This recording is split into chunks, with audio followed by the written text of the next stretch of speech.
welcome back to Property Matters here on Dublin South FM. You can contact the show on Twitter, Facebook or LinkedIn at iPropertyRadio or email hello@iPropertyRadio.com. Your host for today is myself, Carol Talon, and I'm delighted to be joined now by Joseph Kane, Customer Success Manager at Open Sky. Joseph, thank you for joining us today. Thanks very much, Carol. Joseph, Open Sky, what is Open Sky? So Open Sky Data Systems is a GovTech digital transformation specialist and IT consultancy solutions company that provide a suite of solutions to public and private sector organisations in Ireland and the UK. So we're Microsoft Dynamics specialists. We provide a suite of low-code automation solutions. We offer bespoke software development and provide managed support services. We've worked with the likes of the RTB, the Royal Tenancies Board, and Board Palana, and a number of other local authorities in Ireland. I myself work with local authorities on Open Sky's CBL digital solution, which is a choice-based letting solutions. This is a solution that can save time and effort for both councils and users alike. Very good. GovTech, that seems to be the latest. We've gone to the point of naming all of these things like PROPTECH, construction tech has been abbreviated down to ConTech. GovTech is a particularly interesting one because there's a huge crossover between a lot of the GovTech and what we're now seeing emerging as smart city solutions and local government solutions. So this is an interesting one to touch base on. But in terms of, and you've mentioned there a number of your clients that would be of relevance to this call today and to the property and construction industries. But let's focus on what you mentioned there about the choice-based lettings. Is this something that you do for local authorities, or would it be more through approved housing bodies, or would it ever be to private estate and letting agents? It's currently available for local authorities, and it is built specifically for local authorities. So we originally built a solution for a local authority, and that solution then we continue to amend the solution, build a solution around the local authority's needs. So just to kind of touch on the CBL scheme as well, just to give a little bit of background about that, and then I can talk about the solution. The CBL is a method that can be used for the allocation of social housing. So available social housing is let, has been openly advertised and allowing qualified applicants to bid for or register an interest. So rather than waiting around for the local authority to make an offer, the CBL scheme involves applicants having to respond to adverts and bid for dwellings. And so this is part of the Rebuilding Ireland Action Plan for Housing and Homelessness. So Open Sky built a solution around this. So it was basically a specific solution for Irish local authorities, which supports the CBL scheme to promote choice, increase engagements, and improve transparency for housing applicants. So the solution takes the existing CBL scheme and creates a platform where housing applicants can register their interest through their device. Councils can add and remove properties to the CBL scheme with ease. And in the background, the administration portal allows control over the site's operationally, saving time, which allows councils really do more value add tasks, as opposed to spending their time constantly dealing with the amount of actual lettings. Okay, but I appreciate that this is actioning one of the aspirations that was set out under Rebuilding Ireland. But how does it work side by side? So say, for example, if we take any local authority, how does it work in relation to the housing list and priority? Because priority on the housing list is such a contentious item. Where does this choice-based lettings fit alongside the existing lists and the priorities of those? So once the council decides they're going to go ahead with choice-based lettings, the Open Sky solution, basically what we will do is we will feed their database into the front end, and that will be an offering as a solution. The council has the ability then in the background to do their administration from their perspective, and that's within the council's own working actions.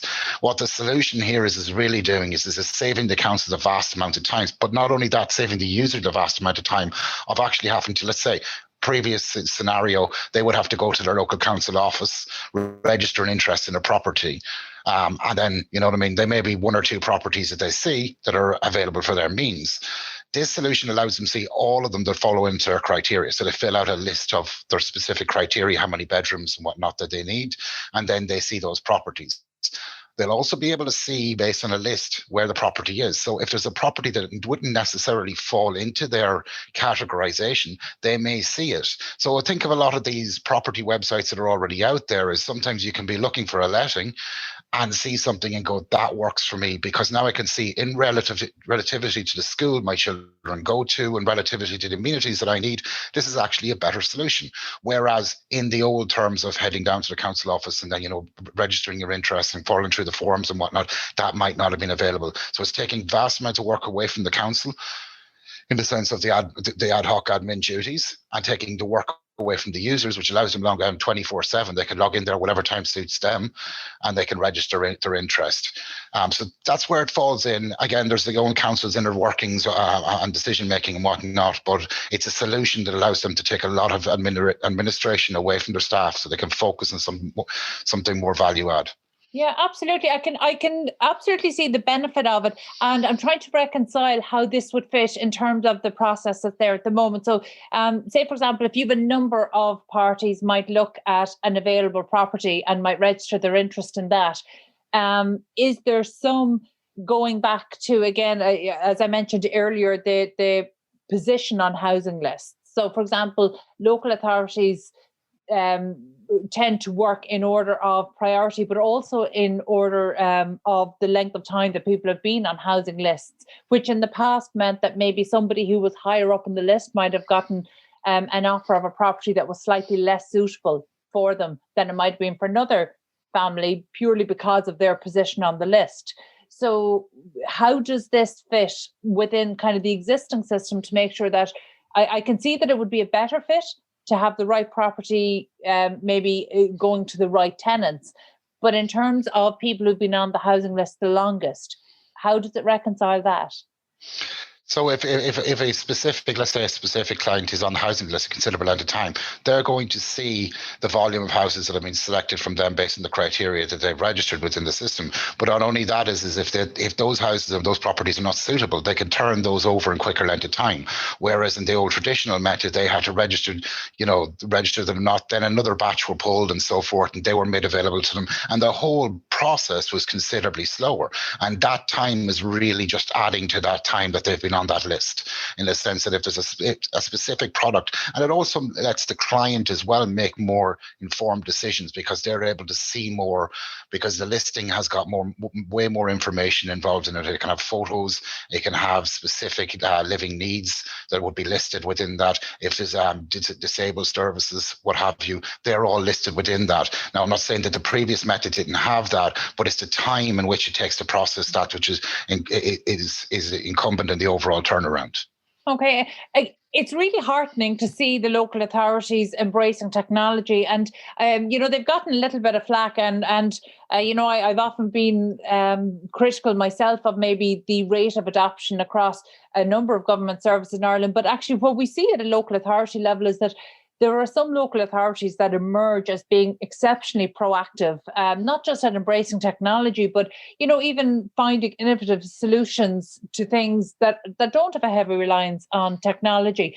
At the moment, are you working across? Would it be a high number of local authorities in Ireland? Yeah, so at the moment we're working with a number of local authorities, and again, then we're making this available to any local authorities that are interested. We found that citizens have quite an appetite for automation in the sense of this. So we said 77% of Irish citizens believe automation would enhance the quality of service within the public sector. And of that, 56% of respondents said they would prefer to communicate with the public sector via app or web. So this is the time now to start developing solutions to bring that into play. So if customers are if clients are requiring to be able to engage with their local authority, and this means this is a solution that allows them to do that. And this is a solution that continues to change and evolve. We've brought in services like the SMS service, which notifies the clients of availability via SMS. We brought in the email solution. And then on the council side, we brought in Power BI reporting, much more bespoke reporting, because this was a pain point of the councils in regards to reporting on these figures. I can't speak for a council. I don't work for a council, but I can definitely say that reporting is one of those things that is a pain point right across the gambit of council services that are provided. Big data, the amount of data that needs to be trolled through, and that data as analysis that provides answers to specific challenges. So having that in a form whereby they can present, they can analyze, and then they can solve challenges they're going to face day to day. Yeah, that's a really interesting one in terms of the reporting, because, maybe people who aren't involved in the public sector might not be aware, but actually there isn't or there hasn't previously been one software or one dashboard or one platform that, one local authority is using. They tend to be working different departments off a number of different platforms. So actually that's caused a real issue in terms of reporting and in terms of internal communications as well. So we know over the last 5 and 6 years, local authorities have been really making a huge push towards kind of a more unified method of internal communications that could then be made accessible in terms of their external communications or to service users. That's a really important one. So in terms of reporting, it doesn't surprise me to hear that that's a really big feature. But actually, what does surprise me is those stats you read out in terms of the citizen appetite for automation, because 77% is that's a huge number of our citizens. Is that recent data? Is that data maybe that we have before the pandemic? It's actually very recent data. I'd say if we were to pull that now before the pandemic, and I haven't actually got those figures, but I'm thinking that we would see that drop off a little bit in the sense that we've really seen a change in the times. People who would have probably avoided using web services and whatnot and would try to do things traditionally were just forced into a situation whereby they had to use the web services, and this is the only way and the only means towards getting results. There's two sides to that. Of course, there are people who want to continue to do the traditional method, and most of the councils are making that available to them, or maybe making a service within the council office whereby they can use, with assistance, the IT solution. That as well as the saying that there is a considerable investment in going forward in education and enablement towards those IT services and getting the best from them from the councils and the local authorities. Yeah, it would be interesting to compare the figures, say, in terms of citizen appetite prior to the pandemic and what we're experiencing now. But you touched on something really important there as well. In the past, I think the councils were very concerned about becoming overly automated, because the banks, when they made such a move over the past decade, would have come in for some criticism. But also there was almost a danger of digital lockout for citizens who either opted not to engage digitally or perhaps didn't have the skills or the devices, or for any number of reasons chose not to engage digitally. So digital lockout was a very real fear that the local authorities had. However, I think since the pandemic, that's certainly changed. So it's wonderful to see that citizens have changed alongside of it. And in terms of 56% of citizens choosing that they would prefer to engage online, I think that's really telling, because in a way, it almost gives the green light for local authorities to invest in technology, to really look at how they can streamline communications. So is it, in your opinion, and I suppose in your experience, are you seeing local authorities make the shift to match citizens' appetites? Absolutely, yeah. There's certainly the interest is there, as I said. The interest is there on the council side as well. And I think one of the big changes that's happened as well is making user-friendly portals, making it a very user-friendly experience. I think if we're to log into something that's very complicated and convoluted, what's the point of logging back out and going, I'm going to just go down to the council tomorrow and do it myself? It's much easier. The real drive here has been creating user-friendly portal. That's something we strive to do within the CBL. The creation of the choice-based lettings was to create a very user-friendly portal for both the councils and the users. So as well as on the back end, it was simplified as much as it needed to be, and then it got complicated as the task required. But on the user side, it's simple. They log in. It's very visual. They can see what they require. They follow the links. They fill in the information, and then they can see the listings. They can express interest. It works like a shopping cart. They add the the properties they're interested in, they can check out and then they get the notifications. So simple, straightforward, easy to do. And as I said, we're kind of like a one-stop shop, 24 hours. I think that's something that the councils want to see. That's something that Open Sky are very aware of. Easy user-friendly portals as opposed to complicated. I suppose if we go back, and we might have to go back a little bit further, but things online were cumbersome, complicated, and there nearly always was an element of a form to be completed, irregardless of going through whatever it was. But yeah, that's been a big strive. That's to me, I can see that this is happening at a time, and I'm sure your service was in place prior to the pandemic, but really it's something that's fulfilling a need at this time. But I think it's particularly interesting seeing the changing role of approved housing bodies in working with local authorities to house people from the housing list. And they're doing it in dare I say, a much more efficient way, not just in terms of dealing with the list, but actually in terms of delivering housing. So from that point of view, it seems that the choice-based lettings would be a really good fit to work maybe where local authorities are working with approved housing bodies to go through the list, also to feed into demand. At the moment, or certainly previously, in terms of delivering social housing, there was such a lag.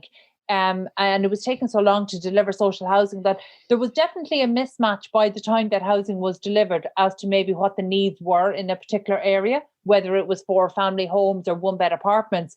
It seems that by using technology like this, actually, this could be a very empirical approach to understanding the demand for not just housing in terms of numbers, but the type of housing, the number of bedrooms, proximity to schools, things like that. I mean, is there... is that facility available through the choice-based letting scheme? Yeah, so for example, in the reporting side of it, that's what I briefly touched on that, because again, that is one of those things where you go down a rabbit hole, reporting's complicated or whatever. But certainly there's a pull on a report that they can pull and see the most sought after type of house. In other words, the average most sought after type of house. And then that gives them information in regards to what's needed in a specific area. That might not be the case in every single county, but certain counties will develop trends where they need a specific type of house based on the size of the area, the average size of family, and so forth. So they're all metrics that are available and all stored. That's all kept within the CBL solution. And then they can use, as I said, Power BI. If they need a bespoke report, we can work with them on that. But we can help them develop these reports and use those reports and get the data they need out of the solution. Just to touch on something I didn't touch on earlier on, is the refusal rate. We engage with one council, or all our councils, but one council specifically had provided us some data back on how the program had worked for them, and they reported a reduction in refusal rate from an average of 40% refusal rate down to 15 over 1 year. Excellent. Period. And so that's another really contentious point, though. I think people are generally annoyed when they hear about such high refusal rates. And it's a bone of contention, and we know that it's been a problem in the past. So just by using this system, local authorities are seeing that refusal rate go from 40 down to 15%. Yeah, one specific local authority replied back to us in regards to the data. They were able to pull a look at this data, analyze their data, and it says it came from 40% down to 15, as well as at the reletting of a property, which is one point that you know what I mean, in the old system it could go away. It needs to be relet now. And that takes, usually a very long length of time. Mm-hmm. It was at 15 weeks for the specific local authority, and it went down to 5 weeks. So that's a considerable reduction as well. And this is since they started. So they took the data prior to the CBL solution and then after the CBL solution is rolled out and has a full year to operate. So these are great figures to hear, but as well as that, we want to constantly keep striving to, constantly evolve the system, evolve it with the challenges that come in the future, and we'll be continuing to work with the local authorities to do so.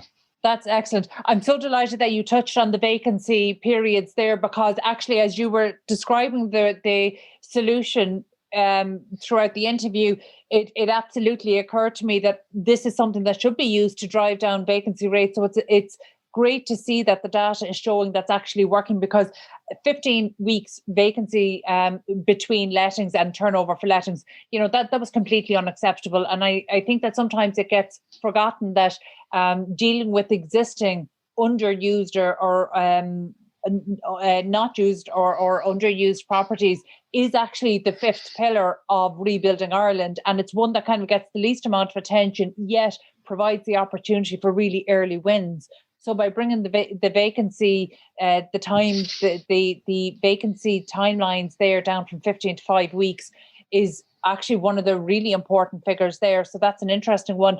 Joseph, how long is the system, the CBL platform, how long have you rolled that out? Carol, I can't give you the exact date on that.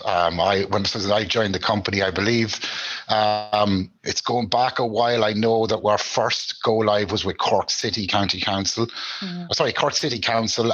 We also have Cork County as well, have CBL systems. So we have a number of other councils as well we've done works with. The exact date I can't give you today on it.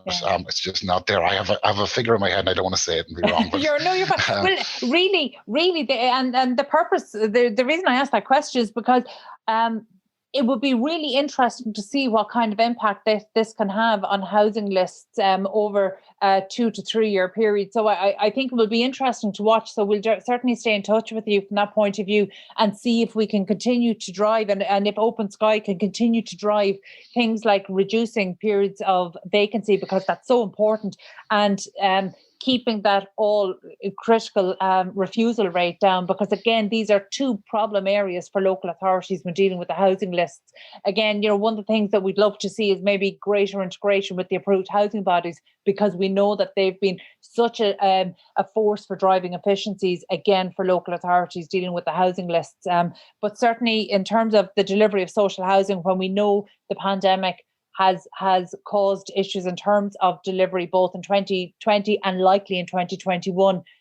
It's great to see technology coming in and filling that gap and keeping the momentum. So that was Joseph Kane, Customer Success Manager with Open Sky. Joseph, thank you so much for joining us today. And it is something that we'll check back in with you in the future, because the delivery of social housing is so vital right now.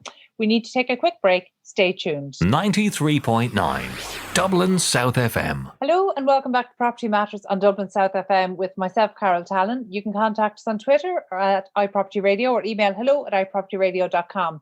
So I'm now joined by Robert Nowlan, Planning and Property Advisor at RW Nowlan and Associates. Robert, thank you for being with us today. No problem, Carol. Thanks for having me. I'm delighted. Robert, today I reached out to you because I wanted to discuss a very big topic, and I don't know how we're going to squeeze it in just a few short minutes. But I'm been following some of the work that your firm has been doing in terms of sustainability, and that's definitely a conversation that we want to have today. But perhaps for members of our audience who aren't familiar, you might just describe the work that you and your team at RW Nowlan and Associates are involved in. Sure, yeah, no problem. Well, we're chartered planning and property consultant. My background would have been originally property surveying for a number of years, and then I would have moved on and done a master's in town planning. So I would have worked with a few very well known planning consultants around Dublin. And I'm involved into setting up my own company, as I always thought there was probably a synergy between planning and surveying. So I suppose back in 2015, I would have set up RW Nowlan and Associates. So largely we kind of bring property and planning together. Was something that isn't hugely common over here. You're either a surveyor or you're a planning consultant, and you very much run. In planning consultant, you run planning applications and development plan submissions. So I always thought there was scope to bring the property element into it and not leave it behind. I suppose, I went to college, I did it, and I always felt like that there was as I said, a synergy between the two. So at the start, we very much kind of were feeling it out with clients, and what our work would have entailed was, initially buying properties, setting up almost planning asset strategies for those properties, and actually developing them out, running planning applications where it need to be, and adding an uplift to those assets. Our portfolio, kept on growing in terms of, we were working with kind of high profile kind of property owners in terms of working kind of development lands and rezoning submissions and then again, we got into social housing element. I worked with Dublin Simon for a number of years and doing a large acquisition of about 250 units for them. So that was over a 3-year period. And then that evolved into kind of doing other work for another party with Oakley Housing. We kind of brought them sites and, did a lot of planning work for them. So there was various kind of, it kind of evolved, Carol. We kind of did it on a whim at the start. We didn't know if the two would work necessarily together, but the feedback has been fantastic, and we've been involved in some really nice schemes and projects. So yeah, and it's, we've kind of evolved into, we're very much in large kind of projects of 400 or 500 units now with the strategic housing application process. So, we kind of, we like to think of ourselves as a one-shop stop. Very good, very good. Well, I can see that would make sense from a property developer's point of view. Yeah, absolutely. It seems like a better fit. Yeah, and I suppose, when property developers come to us, we kind of very much, I call it the 360 health check, where we kind of do a review of the asset before there is planning, but there's also kind of a property angle. I suppose the way I look at it is pure planning kind of looks at the policies and the design, the height, the density, I suppose. But every property like that, or every application like that, there is an economic residual value that comes into it that needs to be taken into consideration. So, when I was purely doing planning applications for planning consultants previously, when I was working in that field, sometimes I suppose the loss of a floor wasn't necessarily taken as an economic issue, but I think when you bring the two together, you very much understand why the loss of certain elements of development can make a scheme not feasible. So I think the two work very nicely together, and I really enjoy that element of it. That coming up with a strategy and seeing around corners in terms of seeing angles that people might necessarily see, are kind of increasing the value of an asset through planning. Which is very rewarding. Okay, your firm is based in Dublin. Do you think that Dublin has shown itself to be progressive in terms of planning policies? Yes and no. Very, very diplomatic answer, Robert.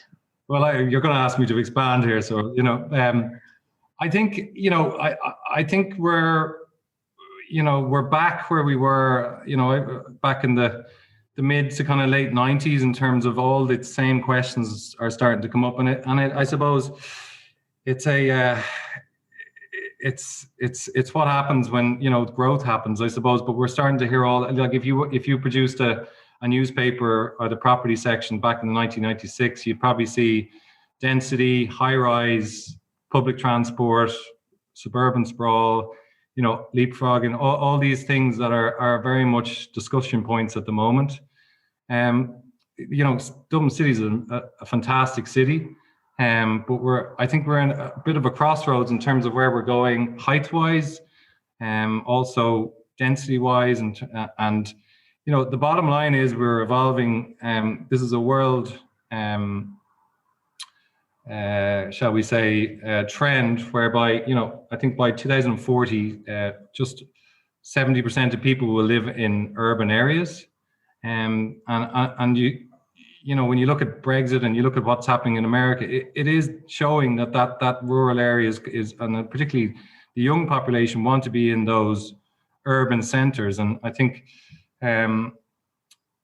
Ireland's population by 2040 is going to grow by 1 million people. So we really need to put those people in the right places where we can use services, and we can, I know you're from a farming background, but I don't think necessarily we can keep going down our one-off housing route, because it's not serving the country well. It's not making towns sustainable in terms of, if you go to France, for instance, if you go into the rural areas, most of the farming population live in those little towns, and they're not allowed. The suburban sprawl is non-existent. So, but the problem is we have a national planning framework that, is out of sync with some elements of what people want, you know. When you say it's out of sync, what do you mean? Because you know, you referred to some of these villages in France, and it would be similar in Spain. Yeah. And I observe the same thing you do, but I think I come to perhaps a different conclusion, and that is, you know, it's certainly across northern Spain, when you're walking through villages, you see, you know, farmers would actually cycle out with their equipment attached to the bike, you know, because they're living in the town. The original farmhouse is falling to rack and ruin. You can see that. And one of the things we saw, I was over, maybe years, 7, 8, 9 years ago now at this stage, doing a documentary about these abandoned villages across northern Spain. And part of that was driven by, you know, maybe there wasn't the vitality in the rural areas that there ought to be. And I'm not sure it's as simple as put everybody into the town centres and city centres, but I appreciate that that's not that's not the predominant planning view. But it's something that I really struggle with, actually, you know, particularly, like, I'm really heartened by, but I'm an optimist. I'm very heartened by the hub and spoke model of co-working spaces that's encouraging people not necessarily to work from home, but being able to work remotely, as in from innovation hubs up and down, you know, the west of Ireland, as opposed to having to commute into Galway City or Limerick City or Dublin City. Am I overly optimistic here? Am I missing the bigger picture, Robert? No, look, I think we were probably evolving to that kind of 4-day or 3-day week, you know, in the office, and then 2 days remotely. And you know, I think you have to build it and they'll come. I think there is a strong argument that you create strong hubs in villages and towns, and that people will want to live in those things. But in terms of, you know, I'm dealing with some sites at the moment, you know, which are in the greater Dublin area, but in small, struggling towns that have probably lost their retail capacity to stronger, you know, bigger centres, and they're struggling. And you're wondering, because at the end of the day, a population changes a town. You know, it creates support for, you know, your post office, your retail. But like, if you drive through a lot of small towns in Ireland, you know, they're desolate. Their pubs are gone, their post office is shut. You know. And there is that fine line where you're trying to bring life back into those communities and bringing up, because the population will change those towns if they're servicing those, if they're using those services. So, you know, and if you actually, going back to my planning days in college, if you actually look at the breakdown of the cost and the environmental cost to a one-and-a-half house compared to a house using electric, you know, sewerage system within a town centre, and you know, the cost is huge in terms of that one-off house, and they're invisible costs that you and me don't see. They're the road to get there. There's the sewerage tank the septic tank that's polluting the local river. You know, there's the electrical cables. There's the journey time in and out of the towns. There's, you know, all these things that kind of create a really non-sustainable housing kind of structure, really. Yeah, and actually that's one of the things that I wanted to talk to you about today, because I accept that my view is not where we need to be going in terms of planning what's best for the country. It's certainly not what I would interpret as being laid out in the National Planning Framework. And, you know, one of the things I mentioned to you before we came on air is that through PROPTECH Ireland, there's a global movement called PROPTECH for Good. And, you know, we have signed up through PROPTECH Ireland to be ambassadors for helping the planning, construction and property industries in Ireland work towards achieving the 17 Sustainable Development Goals as set out by the UN. And when you read them, they absolutely make sense. There's nothing there that you say, no, I wouldn't be supportive of this. You know, absolutely, we want to help end poverty. You know, we want zero hunger is absolutely what we should be striving for. You know, in terms of well-being, and that feeds into our built environment.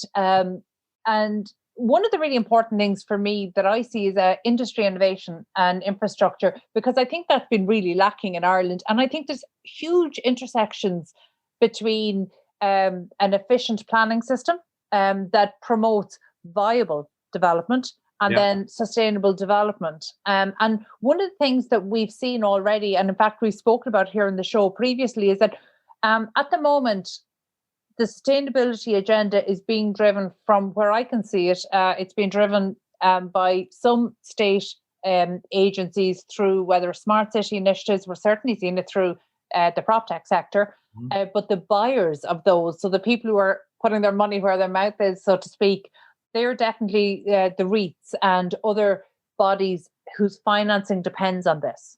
So they have to show not just sustainable aspirations, they need to actually set out what the roadmap they're doing to achieve this, because we know the built environment is responsible for nearly 40% of carbon emissions. So we know there's a big role that this industry has to play. Maybe what we don't know is how it feels like such a big conversation, and like every big conversation, it's difficult to start. But there's so many, there's so many elements to it in terms of, for example, I've always said that, and I was kind of hoping it would be pushed through in the last budget, is the metro in terms of delivering that to Dublin, and because it's such an important piece of infrastructure in many ways, and we kind of grapple with, we're looking at, we have to provide 33 to 36,000 units, and we're only providing 18,000 per annum at the moment, and it's not going to be great. I think next year they're looking at just under, sorry, I have the figures here, but I think it's under, 16 and it's 18 next year. So we're well below where we need to be in terms of delivering, units. And the problem is, this is a kind of key time. We're going to see mass unemployment in terms of what's happened in COVID, and big public infrastructure projects like this are so, because they're far-reaching, because what would happen here is, because Dublin is so it's a small city, and we have these very much defined kind of zoned areas. But if we were to provide something like a metro, we can very much disperse the land values and start putting kind of medium to higher density zones in the suburbs, where people can have a metro where they can travel relatively quickly into the city, and they don't need to be in those locations. And I always have said it's a prime opportunity to kind of spread land values and reduce that congested kind of management of those areas where, for example, the Lewis is very much, dispersed land values a little bit, but you see it because, land values along the Lewis and the Dart lines are far greater than they are in other areas of Dublin. And if you did the same with the metro, that would very much help distribute, or kind of hopefully relieve those high land values and those high unit values. Can that be? Yeah, sorry to interrupt there, Rob, but can that be achieved through bus connects, do you think? Yeah, there's the argument where they say, buses actually serve the Irish, or particularly the Irish city better than a rail network would, or a metro, because it can get into all those residential areas that, unfortunately, our planning system has been a suburban sprawl system, so it's very hard to service through a metro. But at the same time, the metro is also about making that link to the airport and getting, so there's a tourist play, there's an economic play, there's a lot that goes with that. But there's also, you're talking about improved transport infrastructure, which is crucial. That requires unlocking land. And if the premise for doing this is that we can promote higher density residential, we know what happens when we try to increase the densities, because it inevitably means increasing heights, and then we inevitably get pushback from the communities. Through public consultation. The reality is, we all want everybody to be housed. We all want everybody to be housed affordably. Nobody wants to give up their view to make it happen. Yeah, and that's, I suppose you probably saw Johnny Rowan's application for 45 stories in the docks at the moment, and I suppose we are in that period of, where this conversation, even when we were back in college, 15 years ago, this was very hot topic in terms of it. Dublin, you'll have various kind of, like, I suppose Cian Cuff would be we're a low-rise city, and that we're a Georgian city, and the high-rise doesn't necessarily belong here. But I remember being in London as a child, and that London was not terribly high-rise up until 15, 20 years ago, and London is a Victorian Georgian city, and it's very much, the thing that when I drive around Dublin at the moment is that high-rise in the right places, and Dublin City Council are right in terms of they highlighted the areas where it can go in the Docklands, down in Houston Quarter, and various other areas, but sometimes quality of design, I think, and I kind of that really sometimes I feel like that our public planners haven't challenged the private developer in Dublin too much. When you drive down the docks, it's a 6 to 7 story. It can be a little bit mundane when you look at it in terms of it doesn't really challenge the eye. And I think my worrying part is if we go high, I think there's an uncomfortable lack of context there when we go high, because there isn't that height at the moment. So we're in that uncomfortable phase of where we're low rise and we're trying to go medium to high. And I think, I think private developers need to be pushed on design. I think some of the stuff that's been built doesn't, you go to London and New York, and it's, some of the landmark buildings are amazing. Or Bilbao, you go there, which is a relatively new city in terms of height, and there's some very quirky designs. And I think we can be very conservative here. We're low rise, and we try and maximize our floor plates through very large bulky floor plates when you go down the docks. And some of the building, look, there's some buildings like Capitol Dock have been built, and they're pushing the boundaries a little bit. But the U2 tower was previously there and was a lot more groundbreaking than what is there now. So I think planners need to be challenged both privately and publicly. Do you think there's an appetite for change? And I'm conscious that we're coming close to our time here, but the fact that we're having this conversation, and I know certainly 2 years ago, this show was dominated, particularly when Owen Murphy was housing minister, it was dominated by this conversation about heights. And I think you've made a really good point there that actually, the height is only one aspect of this, and that design maybe hasn't featured. And one of the I'm not an urban planner, but one of the things that I would feel quite strongly about is that a city is a living organism. So I don't think it should be preserved. There are elements that you want to see preserved historically. However, I think that the face of a city should change over time. The skyline should change over time. And that's something that I can see there's fractions across Dublin planners about this. I don't think that they're in agreement at all. I think there's some that are very proactive and maybe some that are very much rooted in the traditional. And I see merit in both. However, I think for the strength of a city and for the vitality, we have to allow it to evolve into the next iteration of what it's going to be. The skyline has to be allowed to evolve. I think just to quickly, I think there's a little bit of frustration there. Private developers are trying to push the envelope in terms of they've been given those ministerial guidelines to push on with the heights. And I suppose,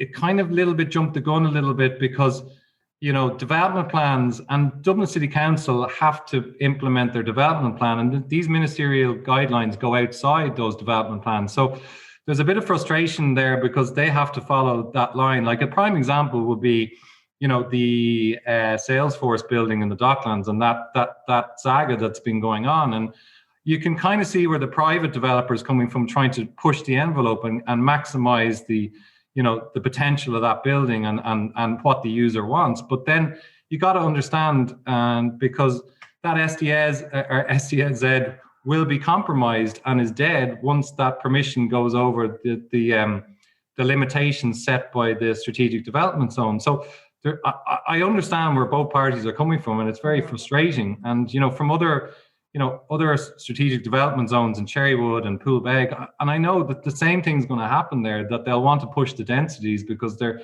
they're considered too low, and that they they need higher buildings can be accommodated in those locations. So I sometimes think there's a bit of a disconnect, and not a disconnect, but I entirely see they have to implement their development plan, and these ministerial guidelines have kind of pushed outside that development plan, and I suppose there's frustration on both parties, I would imagine.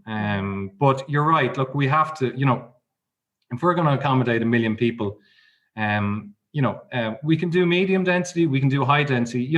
For example, Rathmines and Portobello and all those areas are, they're medium density. The amount of people that they fit into those areas.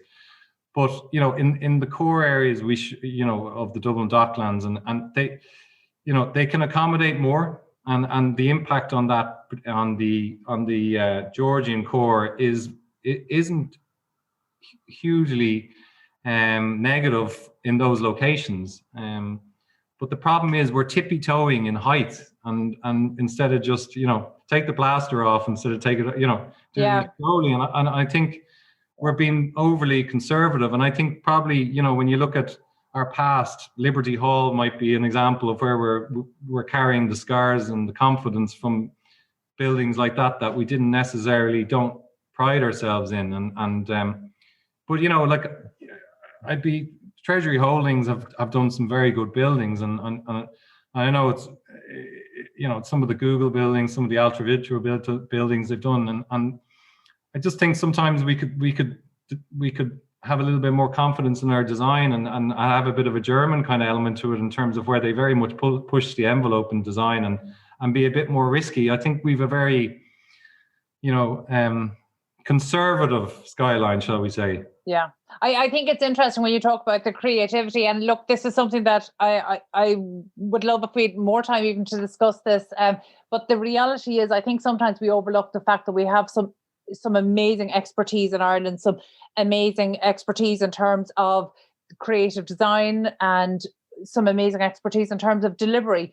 But unfortunately, most of the expertise gets delivered, most of the creative expertise gets delivered outside of Ireland, which is a source of frustration for the entire industry. But again, that almost feels like a larger conversation for another day. So we'll have to leave it there for now. That was Robert Nowlan, Planning and Property Advisor at RW Nowlan and Associates. Thank you again, Robert, for joining us on the show today. We need to take another quick break. Stay tuned. 93.9 Dublin South FM. Now, welcome back to Property Matters on Dublin South FM with myself, Carol Talon. You can contact us on Twitter at iPropertyRadio or email hello@iPropertyRadio.com. So now I'm joined by Cian O'Flaherty, CEO of Safecility. Cian, you're very welcome today. Thanks, Carol. Great to see you. And I'm delighted to have you here today. Obviously, we take a huge interest in PropTech and smart city solutions that we see coming on, and especially those that are deemed and catering to emergency services and emergency solutions. So you might just talk to us and tell people about Safecility and what the core offering is. Sure. So Safecility sits in solutions that are addressing the estate owner or the estate manager's legal obligations to keep building tenants safe during an emergency. So like life safety systems that we'd all be familiar with, like fire alarms, emergency lighting, sprinkler systems, and as well as that, other safety like gas and smoke detection or Legionella in water. So when we were starting out developing the startup, what we were really curious about is how much of this process remains highly manual. I think you'd recognize this looking at how many other businesses have really transitioned into digital first. Property remains one of the sort of really low-hanging fruits in digitization. So hardware that automates the legally required testing, and we've developed a cloud engine that manages legal compliance. So an estate manager with a footprint across Europe can use our software to handle all of the testing and inspection routines for millions of properties if that's what they have, and see it all there on the front end in their Safecility application. Very good. You're still at the stage that could be classified as a startup, really within the first few years. So where have your early customers come from? I mean, do you tend to deal with asset managers directly or landlords directly? Is it asset managers? Yeah, in the first instance, we've seen real traction from actual asset managers within large estates. So we've done work in Ireland here with Limerick City Council and Smart Dublin. And on top of that, we've had quite a lot of interest in the UK from housing authorities that manage, tens of thousands of properties across quite large footprints. So we've worked with Vivid Homes in the UK, Halton Housing, Barcud, which is formerly Mid Wales Housing, to name but a few. And they have the genuine challenge of an asset portfolio of 10,000 maybe units across an entire county, and teams that are going door to door to these blocks inspecting on a quarterly basis. And when they finish, they go right back to the start. So it's an extraordinary expense being incurred for them. Yeah, absolutely. Cian, what was your background? Were you in the property industry yourself? I used to work in lighting. Oddly enough, we spent a lot of time on LED lighting and energy efficiency. But the real attraction for me was to try and deliver something that became, a reliable service for the customers. We were delivering products solely at the time, and I think there was a real opportunity. We realized with emergency lighting, for example, when somebody is installing energy efficiency lighting, we're walking out the door and somebody is coming straight in to sign a contract to maintain the testing and legal obligations for the next 5 years. So once technology can do that, there's no reason for that to be done in person. The quality of the inspection and the quality of the reporting goes way up. And in terms of, look, I think that's something that was overly manual and was considered very burdensome by the industry. But in terms of compliance, working across the Ireland and the UK, have there been many differences there in terms of compliance? I think there was a real shift after the fire in Grenfell Tower. I think we'll all recognise that as the final act of the previous regulatory philosophy. So while it's still a very emerging replacement to Grenfell, it's clear that there is far higher expectations around performance. We're going to have named duty holders in the law in the UK. And I think we're seeing a lot of Irish behaviours. In many senses, we're quite good at compliance in our own right, and in some practices would have been more advanced than, say, what we'd have seen in the UK.